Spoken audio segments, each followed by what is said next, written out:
उत्तर प्रदेश के अयोध्या में नाबालिग लड़की के साथ दुष्कर्म मामले में यूपी सरकार पूरी तरह से सख्त नजर आ रही है। जो योगी आदित्यनाथ के द्वारा कहा गया था वो किया भी जा रहा है, सख्ती दिखाई जा रही है। आरोपी सपा नेता मोहित खान की बेकरी को आज सील कर दिया गया, बुलडोजर चला दिया गया, उसके लाइसेंस को कैंसिल कर दिया गया। मोहित खान पर नाबालिग लड़की को नौकरी का झांसा देकर उसके साथ 2 महीने तक रेप करने और किसी को बताने पर जान से मारने की धमकी देने का आरोप है। शिकायत के मुताबिक मोहित ने लड़की को पापड़ बिस्किट वगैरह का लालच देकर अपनी बेकरी में बुलाया और उसे कोई नशीली दवा खिलाकर कथित रूप से उसके साथ रेप किया और लंबे समय तक उसके कर्मचारी ने नाबालिग का अश्लील वीडियो बनाया और उस वीडियो को लीक कर देने की धमकी देकर उसे लगातार ये ब्लैकमेल करते रहे। गैंगरेप आरोपी मोहित खान समाजवादी पार्टी का नेता और अयोध्या सांसद अवधेश प्रसाद का करीबी है। वह समाजवादी पार्टी के भदरसा नगर का अध्यक्ष है। अब इस मामले में अखिलेश यादव की चुप्पी पर भी सवाल उठ रहे हैं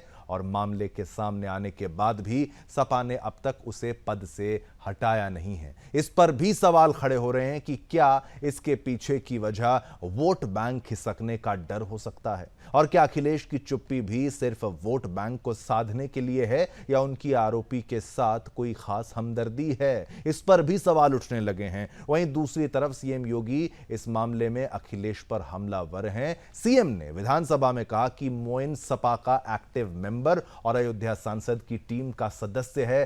सपा सांसद के साथ उठता बैठता खाता चलता है। सपा ने अभी तक उसके खिलाफ कार्रवाई नहीं की है। वहीं निषाद पार्टी के संजय निषाद ने सपा की चुप्पी पर सवाल उठाए, कहा कि सपा के नेता इसमें शामिल हैं, वे भला इस पर टिप्पणी क्यों करेंगे। आपने उनकी वो तस्वीर भी देखी होगी जहां पर वो रोते हुए नजर आए जब परिवार से मिलकर वो बाहर आए थे। उनकी आंखों में आंसू थे। सोचिए, एक नेता रो रहा है तो क्या स्थिति होगी जमीन पर। वहीं पूर्व कांग्रेस नेता प्रमोद कृष्णम ने भी इस घटना पर चुप्पी के लिए कांग्रेस और सपा पर निशाना साधा है। आपको बता दें कि इस मामले का खुलासा तब हुआ जब नाबालिग के पेट में दर्द होने पर मेडिकल में, बहुत शर्मनाक की खबर मैं आपको बता रहा हूं, जब नाबालिग के पेट में दर्द होने पर मेडिकल में पता चला कि वह गर्भवती है, यानी वो बच्ची प्रेग्नेंट हो गई है। इस मामले में सपा कनेक्शन सामने आने के बाद विपक्ष अखिलेश यादव पर हमलावर है। वहीं सीएम योगी पूरी तरह से एक्शन के मूड में दिखाई दे रहे हैं।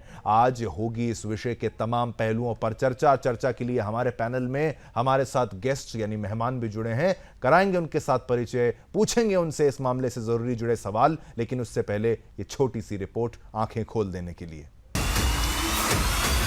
अयोध्या से समाजवादी पार्टी के सांसद अवधेश प्रसाद के करीबी पार्टी नेता मोहित खान द्वारा एक नाबालिग ओबीसी बच्ची के साथ दुष्कर्म करने के मामले में अब एक्शन जारी है। प्रदेश की योगी सरकार ने थाना प्रभारी रतनलाल शर्मा और चौकी इंचार्ज अखिलेश गुप्ता को सस्पेंड कर दिया है। वहीं मोहित खान की संपत्ति की जांच हो रही है, तो वहीं अब नगर पंचायत अध्यक्ष राशिद खान के खिलाफ भी एफआईआर दर्ज कर ली गई है। सरकार एवं प्रशासन इस मामले को लेकर बेहद कड़ाई से हैंडल कर रही है और इस मामले में अयोध्या के कोतवाली थाने में मुकदमा दर्ज है।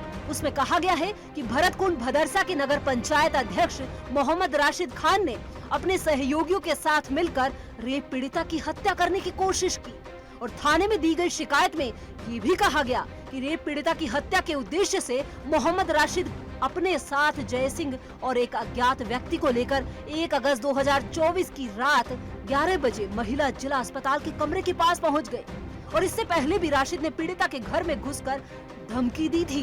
राशिद भी समाजवादी पार्टी का नेता है। पुलिस को दी गई शिकायत में कहा गया कि मोहम्मद राशिद खान ने पीड़िता के घर घुसकर उस पर सुलह करने का दबाव डाला था और उसे धमकी देते हुए ये भी कहा था कि सुलह नहीं करोगी तो जान से जाओगी और इसको लेकर शिकायतकर्ता ने पुलिस से कानूनी कार्रवाई करने का आग्रह किया है। शिकायत के आधार पर पुलिस ने एफआईआर दर्ज कर ली है। तो वहीं सीएम योगी आदित्यनाथ ने गुरुवार को सदन में इस घटना का जिक्र करते हुए कहा था कि ये अपराधी समाज के सबसे बड़े कलंक है, कोड है और इस कोड को जब तक हटाएंगे नहीं तब तक उत्तर प्रदेश की स्थिति को ठीक करने में कठिनाई होगी। विपक्षी दल समाजवादी पार्टी के सदस्यों को जवाब देते हुए सीएम योगी ने कहा कि ऐसे अपराधियों को माला पहनाएंगे क्या। तो वहीं दूसरी तरफ अब इस मामले पर बुलडोजर की कार्रवाई भी शुरू हो गई है। बुलडोजर द्वारा बेकरी को ध्वस्त करने की प्रक्रिया फिर से शुरू हुई तो वहां लोगों का जमावड़ा लग गया और थोड़ी देर में एक और बुलडोजर भी आ गया। इसके बाद 2 बुलडोजरों ने मिलकर दोपहर 1:30 बजे तक पूरी बेकरी को जमींदोज कर दिया। बेकरी के भवन के साथ इसकी दीवारें भी गिरा दी गई और इसके बाद तालाब के दूसरे हिस्से में आरोपी सपा नेता की ओर से दीवार घेरकर किए गए कब्जे को भी धराशायी कर दिया गया। जानकारी ये भी है कि आरोपी के घर को भी ढहाया जाएगा। Bureau report, Sudarshan.